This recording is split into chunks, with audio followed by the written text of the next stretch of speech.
Hello everyone, সবাইকে good morning জানিয়ে আজকে আমি এই ছোট্ট ব্লগটা শুরু করছি। আজ হচ্ছে লক্ষ্মী পুজো, তাই সকালে উঠে দেখি ঠাকুরমশাই চলে এসছে আর পুজোও আরম্ভ হয়ে গেছে।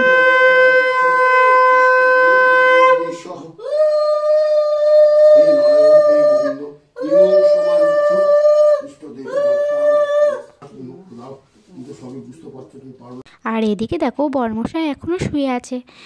তারপরে দেখো আমি ওর ঢাকাটা গিয়ে খুলে দিয়েছি আর ও রেগে গিয়েছে। বাড়িতে পুজো হচ্ছে আর আমার বর এখনো ওঠেনি। আর দেখো ওর ঢাকাটা আমি বারবার টেনে খুলে দিচ্ছি আর তাও ঢাকান দিয়ে শুয়ে আছে, কারণ আজকে বাইরে খুবই ঠান্ডা, তো উঠতে চাইছে না। ও ঢাকা দিয়ে দেখো শুয়ে শুয়ে ফোন দেখছে। তো আজ হচ্ছে সানডে, তাই ওর আজকে ছুটির দিন, তাই ও এখনও উঠতে চাইছে না। আর এদিকে দেখো আমি শাক ভাজতে চলে এসেছি, কারণ এখন বাজে প্রায় 9টা, তো রান্না বসবে, তাই শাক ভাজতে চলে এসেছি। আর বলো তো এগুলো কী শাক, আর আমিও জানি না যে কী শাক। আর পোকো দেখো ঠান্ডায় চুপ করে বসে আছে।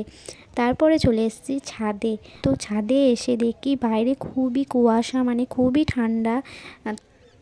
এই পোকো,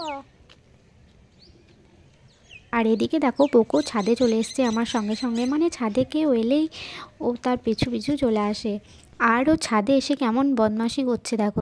আর আমার বরমশাই যখন ওকে এনেছিল তখন ছোট্ট একবারে বিড়ালের ছায়ের মতো এনেছিল, তো এখন দেখো অনেকটাই বড় হয়ে গেছে। আর বাইরের দিকে দেখো কীরকম কুয়াশা পড়েছে, মানে খুবই কুয়াশা আর ঠান্ডা, বাইরে খুবই ঠান্ডা পড়েছে। তো আজকেই দেখছি বেশি ঠান্ডা পড়েছে। তো আমি এখনও স্নান করিনি, তো স্নানে যাব। তো চলো আবার স্নান করে এসে দেখা হচ্ছে।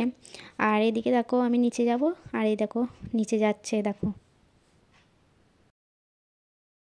অনেকক্ষণে আমার স্নান হয়ে গেছে, তাই ছাদে এসে একটু বসলাম। আর রোদ উঠেছে, তাই চুলটা শুকাতে চলে এলাম। আর নিচেতে খুবই ঠান্ডা, থাকা যায় না। তো এই ছোট ব্লগটি কেমন লাগলো তো কমেন্টে জানিও। আর চ্যানেলটি সবাই সাবস্ক্রাইব করে দিও। তো টাটা।